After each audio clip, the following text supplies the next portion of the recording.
psicológica es una técnica de evaluación retrospectiva y diferencial de una persona ya fallecida.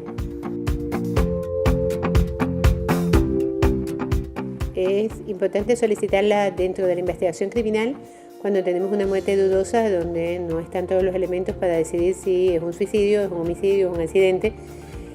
En el campo penal es muy importante para establecer si la víctima de un homicidio tenía algún trastorno mental que la hiciera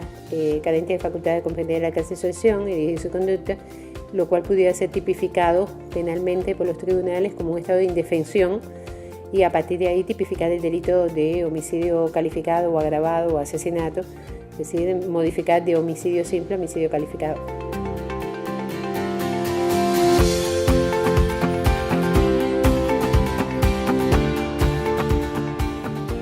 Bueno, eso fue a inicios de los años 90. Comenzamos por validar este instrumento en víctimas de suicidio, que era el mayor interés en ese momento. Luego ya lo aplicamos para víctimas de homicidio y accidente. Esto constituyó mi tesis de doctorado en ciencias médicas y a partir de ahí se implementa en México primero, en varios estados de la República Mexicana por parte de la Procuraduría General de Justicia y la Procuraduría General de la República, y después se fue implementando en otros países de Centroamérica. Llega a Argentina en el 2005 y se implementa en la Unidad de Análisis del Comportamiento Criminal de la provincia de Córdoba, y después ya se implementó en otros países de Sudamérica como Colombia, Ecuador, Paraguay, y bueno, en Uruguay ya había habido algún acercamiento con el tema de autopsia psicológica, pero no utilizando el MAPI. El MAPI pues recién, ahora con el esfuerzo que está haciendo Psicointegra para la capacitación de un grupo de peritos, pues pensamos que están en un buen momento para que puedan echar a andar la técnica en este perfil que le había explicado que puede ser utilizada.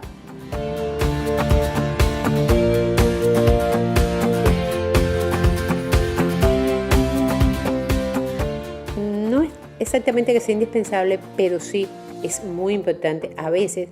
la pieza clave en la investigación de muerte dudosa es el estado mental de la víctima. Hay un autor que se llama Schneider Lemoyne que dice que lo importante en este caso es lo que pasaba por la mente de la víctima contemporáneamente con el momento de su muerte, es decir, saber qué tanto se apega a un perfil o a otro. Y teniendo en cuenta que las muertes dudosas o equívocas llegan a nosotros como psicólogos o psiquiatras cuando se han agotado los recursos de la medicina legal, la criminalística, la policiología para decidir la etiología médico-legal, en ese sentido sí se convierte en una herramienta muy importante para el esclarecimiento.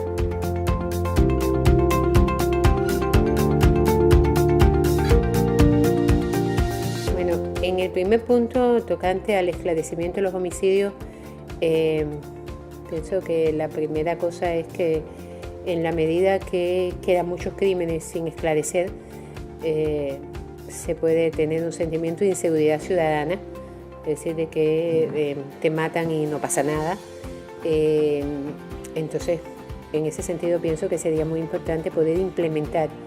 la realización de las autopsias psicológicas en los casos que están pendientes de esclarecimiento, tanto en los homicidios pendientes de esclarecimiento como otras aplicaciones, como es, por ejemplo, personas desaparecidas o ausentes, donde hay que manejar varias hipótesis. Y tocante al tema del suicidio, realmente tiene una tasa alta. Las tasas por encima de 10 por 100.000 son tasas consideradas muy altas, y yo pienso que lo primero que deben hacer es encaminar investigaciones que le permitan a ustedes profundizar en el perfil de riesgo suicida en el Uruguay y establecer los factores protectores.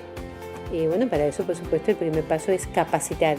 a los investigadores en cómo abordar el estudio del suicidio con vistas a que se pueda hacer un programa de prevención de la conducta suicida que parta de identificar las fortalezas y debilidades de cada localidad, porque además los factores de riesgo cambian dentro del mismo país inclusive, y podría ser que lo que es identificado como riesgo en una localidad del país, en otra no, y los factores protectores en una localidad pudieran ser que no son los de otra. Lo que sí no se puede es extrapolar investigaciones de otros lugares, tienen que hacer las suyas propias. Y para eso, insisto, está en un buen momento, tienen esta entidad que es Psicointegra, que pienso que tiene los recursos desde el punto de vista de formación de sus docentes para encaminar la capacitación de estos investigadores.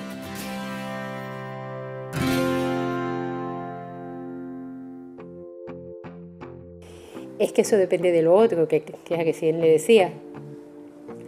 Con el tema del homicidio y en políticas públicas, igual, hay que empezar por establecer los factores, lo que en criminología se llama factores criminopelentes y criminogorepelentes asociados con cada uno de los homicidios, para que las autoridades encargadas de la investigación criminal y luego la Administración de Justicia puedan tener un mayor conocimiento de todos los factores asociados a estos eventos. Desde el punto de vista de políticas públicas, de eso va a depender la política pública. Es decir, si usted localiza que los focos de criminalidad están asociados, que puede ser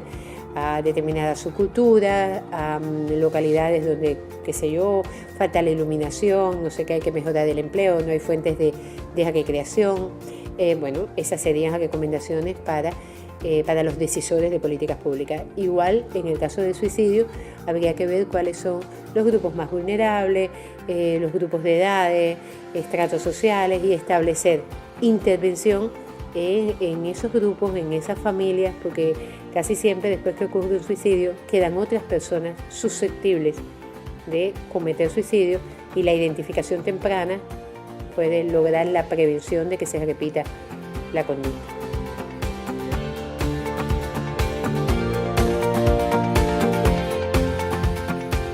Pues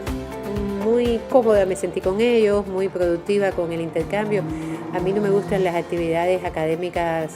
donde se establece una distancia, porque independientemente que yo vengo a mostrarles y socializarles algunos conocimientos, todos ellos son personas que vienen de áreas del conocimiento y desempeño que me aportan mucho a mí. Entonces, lo más importante de esta actividad es precisamente eso, el intercambio, y ya se ha producido mucho intercambio, y bueno, luego de eso vamos a profundizar esos intercambios, porque vamos a hacer una especie de taller en la cual ellos tienen que desarrollar algunos casos por equipos, y vamos a poder intercambiar mejor con ellos. Me he sentido pues muy bien.